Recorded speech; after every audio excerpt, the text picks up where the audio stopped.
Wow. And this liquidity crisis will be worse than the mortgage crisis of '08, potentially. Yes, because we're talking about markets, well, for two reasons. One, we're talking about markets with a lot more leverage. Mortgages were leveraged, and everyone said, "Oh, there's only $1 trillion of mortgages, subprime mortgages." If there's a 20% default rate, which is sky high, a high rate is 5%. Let's just say a 20% default rate.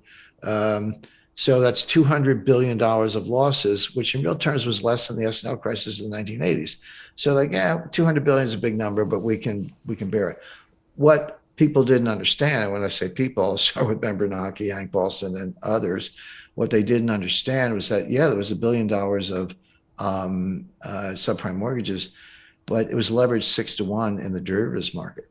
So it was actually if I said a billion, I misspoke, a trillion, but it was actually $6 trillion because it was leveraged 6 to 1 in derivatives. And now 20% of 6 trillion is 1.2 trillion. Now you're talking real money. So now apply that to Eurodollar futures, which is basically shorthand for the entire global banking system. And that's much, much more leverage than 6 to 1. So it's a bigger crisis and it's coming our way. Wow. All right.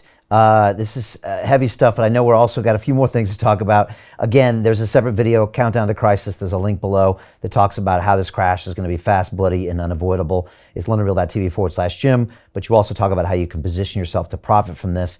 I want to talk about the war in Ukraine, because you said that Russia's winning in Ukraine, both on the ground and in the financial war.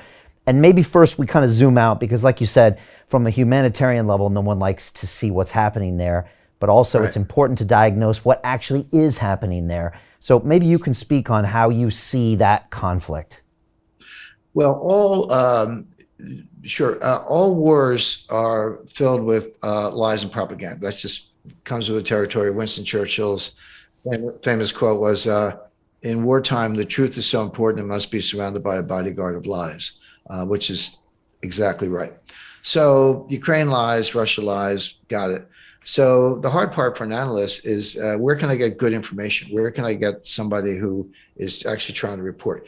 Not easy to do, but there's some good sources. The Swiss, for example, the Swiss, like a nice peaceful country. There's a machine gun under every bed in Switzerland. Every parking lot is a bomb shelter, and this place is heavily armed. Every responsible adult has been in the military. You don't get anywhere if you haven't. But a lot of Swiss military at the colonel level, they'll retire and join like UN peacekeeping forces, and some of them were in eastern Ukraine. So they got some really good firsthand experience, and they care about getting it right. Agence France actually is doing a very good job. Macron has the best dialogue with Putin. I'm not saying he's a fan, but those two guys talk. And Agence France press is a good source. There are other sources, but you got to dig. But that said, the Ukrainian propaganda operation, when I see that, the particular kind of propaganda, I knew they were losing from the start because they wouldn't have been doing what they were doing. For example, remember in the early days of the war, you'd see Instagram or Twitter or whatever, there would be a woman in camouflage with an automatic rifle. It's like everyone in Ukraine is picking up arms and standing up for the country. And, the Ukrainians are very attractive people. They kind of descended from Vikings in a lot of cases. But I said, these women look like models. All right, you volunteer, you care about your country, but they all look like Vogue models. Turns out they were models who were like dressing up in camo and holding guns. It's like, okay, you're lying out of the gate. They show a film of a Russian tank being blown up, and then you see 20 in 20 days. It was the same tank. They kept showing it from different angles, et cetera.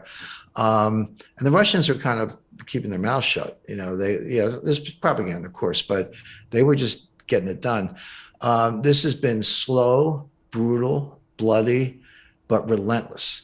And Russia, of course, they had Crimea since 2014. They built the land bridge from Russian territory to Crimea. They took Mariupol, which was not only a critical port on the Sea of Azov, but it was the hotbed of the neo-Nazis, the Azov Brigade. And when I say neo-Nazis, I'm not throwing names around. These guys are neo-Nazis. They trace the roots back to Stefan Bandera and what happened in World War II when they sided with the Nazis to fight the Russians. So, and the reason Putin went for it, and that was so bloody and protracted, well, there are three reasons. One, critical port. Two, major steel industry. But three, he wanted to eliminate the Azov Brigade, the Nazi element in the Ukrainian armed forces. And he did. He accomplished all three things.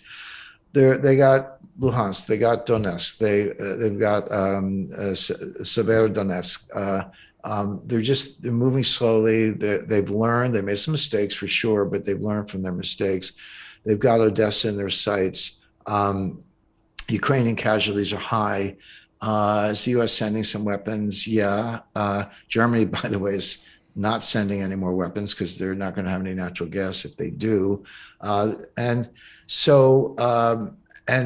the thing is, I've never seen a war that was easier to avoid. All that had to happen before the war, as late as early February, Biden picks up the phone, calls Zelensky, says, we're going to issue a joint statement saying Ukraine will not join NATO. Ukraine will remain neutral. It doesn't have to be pro-Russian, neutral. We'll give Donbass, Luhansk and Donetsk a high degree of autonomy, but they can kind of remain in the country. And on that basis, Putin will say, okay, that's good enough for me. That's what I want. And we're done. No war.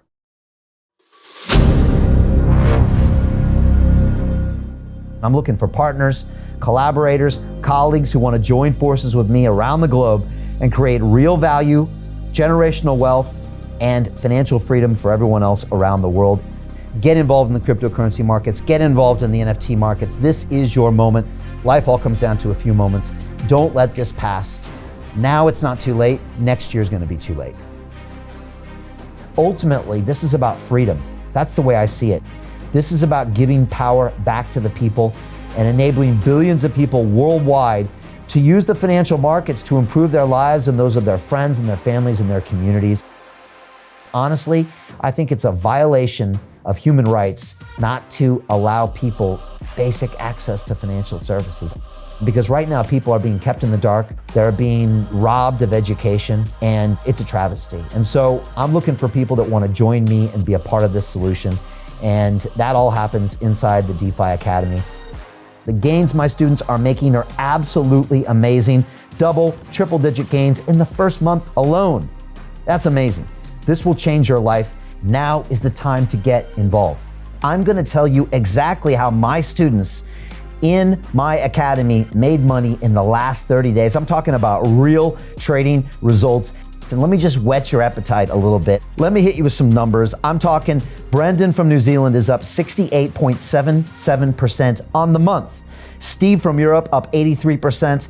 Albert in Singapore up 169.9% on one single trade. I got Susan up 153% on her call options alone. Also rocking 139% returns and 442% returns as well on individual trades. These are people that are changing their financial future in the last 30 days, but it's based on trading discipline. I've graduated over 500 students from inside my academy from over 54 countries around the world. It's amazing. When it comes to crypto, DeFi, and blockchain, we love this space. We truly believe it's the future. This is down to our core. It's authentic to what we're doing, and everybody can tell through the camera because you can't make this stuff up. If you're watching me now, wherever you are, I implore you, take 60 seconds right now and join my academy. Apply today. Now you've got a chance. Life all comes down to a few moments. What are you going to do? What's the choice that you're going to make?